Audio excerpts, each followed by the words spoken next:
What is going on, everyone? Thanks for checking out another video. It has been a while since I brought you all a full video. I think I was looking through, it's been a little over a month since I've posted, and that's the longest I think I've gone in between videos. So really excited to bring you a Northern Virginia staple here in Clifton, Virginia in Twin Lakes Golf Course. Before I go any further, if you don't mind, hit that subscribe button. Come support your local YouTuber. And if you don't want to do it for me, do it for our boy Brian Mitchell. B Mitch, yes, that is a real picture. That is me with Brian Mitchell. And for those who are maybe not sure who that is, he is a Redskins/Commanders legend. If you grew up in the DMV area, you know who he is. You maybe had a poster on his wall. Super cool, good guy. Really enjoyed him. Pretty good golfer too. You can tell he's just an athlete still at whatever age he is, but hits the ball pretty well, hits it far obviously, and really good guy, cool guy to golf with. But continuing on with the golf course itself, Twin Lakes, why I love this course and what makes it really unique is, first off, there are two full 18-hole courses, Lakes and the Oaks. Today's video will be on the Oaks course, but the Lakes course, I think they both have their pros and cons. The Lakes course is known for being a little more open, so if I'm working on swing changes or drivers all over the place, a really good place to go, kind of swing free, it's fairly open. Oaks is a lot more tricky. I actually think the slope and rating's harder than Lakes, but some people say that Oaks is like a quote-unquote real golf course. A lot more narrow, there's creeks, forced carries, so you be the judge. Let me know what you think. But here's a cool sign. You can see that I love how the course does this. Hole one of the Lakes and hole course of the Oaks are right next to each other. They're literally, I don't know, 50 yards apart. So I think it's pretty cool that you can just pretty much see each other tee off. But okay, here we go. We're going to play the white tees today. It's going to be playing a little over 6,300 yards, and it's a par 71 playing under par rating with a 131 slope. You'll see why the slope is actually pretty decent, even from the white tees, which isn't the tips. I think the tips is like 66, 67, so it's not exactly the longest course, but definitely narrow and tricky throughout. I love courses that start on a par 5. It also ends on a par 5.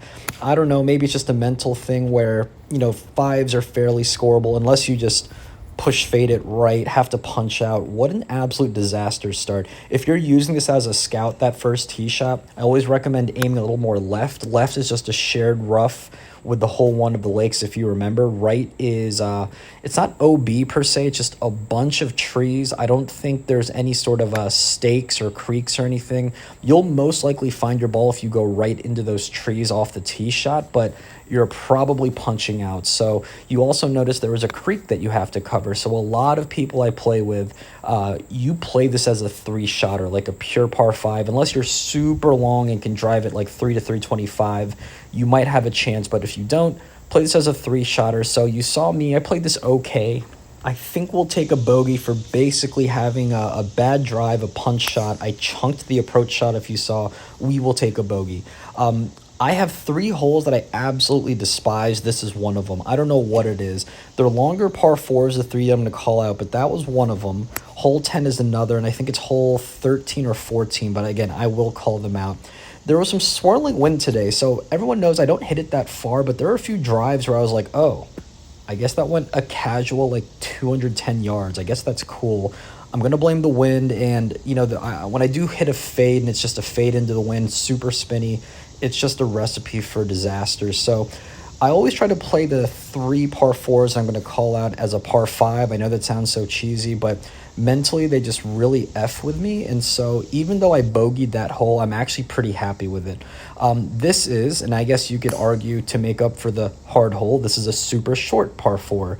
Super long hitters, you can probably reach this with a driver. The fairway runs out, I want to say like 270. So a lot of people that I've played with, if you're long, you don't even need driver there. I always just send it because 1, I probably can't reach it, but 2, I don't mind a shot out of the rough. Now, if you are going for the green, there are some greenside bunkers that protect it. So it's one of those, go for it at your own risk, but you might leave yourself with like a 30 to 40 yard bunker shot, which, oh man, I thought we had it. Could you imagine if I birdied that hole? Terrible drive, punch out to the rough, and then we just birdie it. But we go from hitting the stick to a potential birdie to a 2-putt bogey. We're 3 over through 3. Not exactly the dream start that we wanted. I think my PR here at the Oaks course is like a 75 or 76. So I don't know about you all, but I always try to use what my best PR, best scores at a course, and I always try to beat that whenever I play. And you're not going to beat it when you hit it into the bunker and then you chunk it into, and I thought it went into the other bunker, so I got really lucky here. You can see it actually hung on the rough somehow, but I actually would have preferred it being in the bunker because my lie was so bizarre. I end up hitting a really choked down gap wedge like 70 yards, and look at that one, ladies and gentlemen. It was an absolute dart. So that's just my golf game in a nutshell. I remember when I was breaking up the film, I was just laughing to myself. If you have a good short game and can get up and down from anywhere, you're going to score well. It might not look pretty, but you're going to score well. I hit into the bunker, I chunked it into basically another bunker, and then we get up and down from like 70, 80 yards to make par. Here's another good example. I pull hooked that tee shot, so the tracer looked a little lenient. It just looked like a draw. That was a snap hook into the rough. You can see I left the film rolling just to show you how close that one was. We end up, spoiler alert, I make this putt, we end up getting up and down from basically 30, 40 yards left, and that is now 2 official pars, which we definitely needed after 3 bogeys to start. So, it was just funny to me as I was thinking about my golf game in particular. I'm never going to overpower a course. I'm not going to be driving greens, but I do pride myself on being able to get up and down, and that will help me score well. So going back to my comment earlier, I think my PR is like a 75, 76. I would love to be somewhere in that range. Not exactly the greatest start with 3 over, but there are birdies to be had. This is actually one of the holes that I think you can do par or better if you're even if you're not long, you can just keep it in play. If you're a long hitter, I've seen someone hit pretty much almost to the green from that tee shot. You can see it was like a dog leg right, so you do need to fade it over. But if you're long, you can take advantage of this hole. There's a good amount of bailout if you do go for it, as long as you cover the trees. But, oh, man, I don't know if it was very clear. So you can see it's like a 370-yard par 4. I'm going to have like... I don't even remember how much I had. I had like 190 in, so that drive went like 180. I hit the ground. I like chunk drawed a drive, and then we chunk pull kind of this one into the trees, and it shoots straight down. Luckily, if you don't go too far left where it's OB and you're just around here, you have a punch shot like you see, but you can see the ball striking today, just not that great. So for people watching this for the first time, I'm not exactly a scratch golfer or better, but I'm not this bad. This is like some bad golf, and I'm kind of bailing myself out with some decent up and downs. And again, even if you're going to miss greens, another good way and a really good way to try and score, obviously this goes without saying, just don't 3-putt. If you're going to miss greens, just get up and down, up and 2-putt at a worst case scenario. But this is going to be, so if you look on the left-hand side, this is the one hole where, especially when school's in session, I've played some rounds where the marching band or football team's practicing to your left. And yes, it can be distracting at times, but then you remember, oh yeah, this is just a publicly run Muni course, and having the high school vibe to your left really just adds to it. And speaking of kind of the high school vibe and Muni course, so I don't know if I mentioned this earlier, but these courses, and I think it was the Lakes most recently, but it does host some VHSL, which is like the Virginia High School Golf Leagues. So it hosted either regional or states here recently. So that's the type of golf course this is, where it's good enough to host high school tournaments, but it's not exactly, and again, this isn't a knock on Twin Lakes, but if I have people from out of town, this wouldn't exactly be the very first course that we'd go and try and book a tee time for. Although, outside of Herndon Golf Course, I would put this one up with best bang for your buck golf course-wise in the area. By the way, oops, birdie time. And on a quick sidebar, I just played arguably the worst stretch of 9 holes ball striking wise that I've ever seen. And it's funny how I just shot a plus 339, for that front 9. I snuck in a birdie. I limited the big number. So even though it's a terrible round, if you can just get up and down, 2-putt at worst, you can score okay. Going back to one of the comments I made earlier, I told you that I would call out the 3 holes that I hated the most, the long par 4s. This is arguably the number one, at least top 2 holes I hate the most. So it's a super long par 4. I think it's actually handicap 1, so of course it's just going to be difficult. But on the tee shot, if you remember, there's water to your right. You have trees and OB pretty much to your left. It's a super narrow fairway, and depending where you are in that fairway, you're going to have an uneven lie if you don't catch that speed slot. To top it off, you can see that there was 2, maybe 3 bunkers on the right protecting the green. It is just a really tough hole, and I think it's cool how they go from a tough hole to an easy hole like this. Funny how I say it's an easy hole, so longer hitters, if you have a fade or can just carry all of it, you can reach the green. I obviously hit a tight draw into the woods because that's what you need to do. Funny enough, there's a big fence along the left-hand side. I don't think there's any sort of I would have found my ball if it took more time, but for the interest, I'm playing with a couple of people if it's not obvious. I took about 30-45 seconds, couldn't find it, took a drop, but I'm positive that my ball was somewhere there.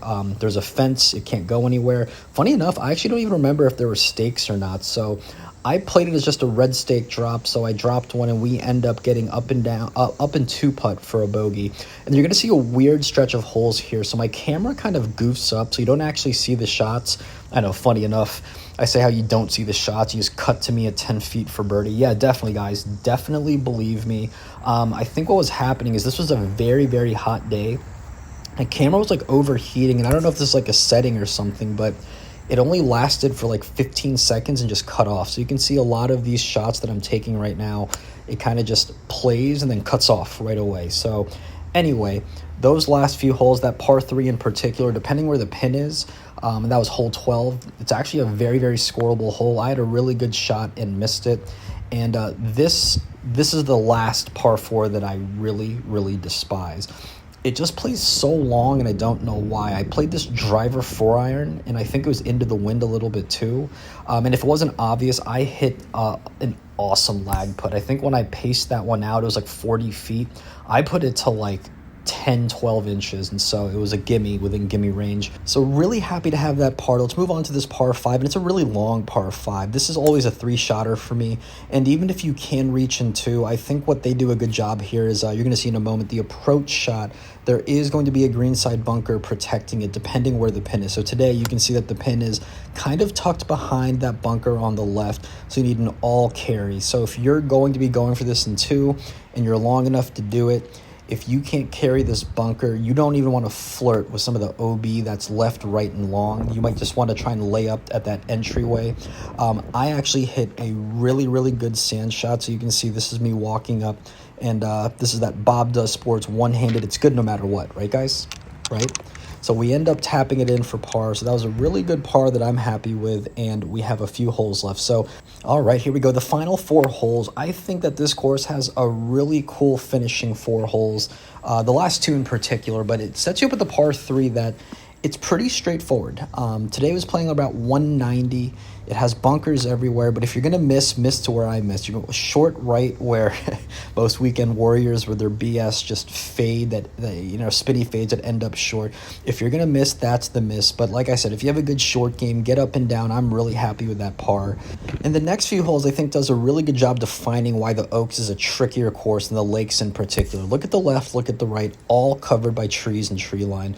You're gonna see some narrow fairways that you need to hit for the final 3, and hopefully you saw that throughout the video that it's pretty narrow on most holes, unlike the Lakes where I was saying it was very, very open. But this is one of those holes where if you can get a good tee shot, depending where you are, usually you want to favor the right side, because if the pin is tucked behind that bunker, you can take it out of play if you're more on the right-hand side. You can see them falling apart a little bit. The drive was not good. That approach shot was chunky. That wedge, we got it on the green, but it was not even close to being where I wanted to. So we limit the damage with just a bogey with a 2-putt, but that was a really bad bogey considering I was middle fairway. So the final 2 holes, this is arguably 2 of my favorite holes to finish on in the entire area. You have a super short par 4, so for people that are, playing with their buddies, playing with friends, and maybe it's like a money or a match game, these are always 2 holes where, anything could happen. You have a very, very short par 4. It's like a 300 yard. I think the card says like 299, but it's like I think it's like a 270 front. You can reach this. Super long hitters. You don't need driver. Obviously, it's a lot. It's one of those risk rewards where there's a lot of OB. There's a bunker that you can bring into play, but a super short par 4, and then it leaves you on a par 5 finish, where again, I love courses that start and end on a par 5. So water to your right if you look at the mini map, tree line to your left, very gettable in 2 if you can reach, but you can see that there's some greenside bunkers again that protect this. So as you know, I always play this as a 3-shotter, so I have a little layup club here. I like to leave myself a full wedge. I purposely try to lay up either between 75 and 80 yards or 100 to 105 yards. Those are like the full swing for my sand and gap wedge. So one of those things where if you're not a long hitter, you'll know your numbers you want to lay up to try to give yourself good scoring chances. I hit a pretty good wedge shot on that just, I think it spun into that fringe. We had a pretty good shot at birdie, and we end up just 2-putting it for the par. So we do break 80. That's a plus 677 with a par 71. Let me know what you think of the Oaks course, and hopefully you stay tuned. Hit that subscribe button because the next one we have is Rock Creek Golf Course coming out.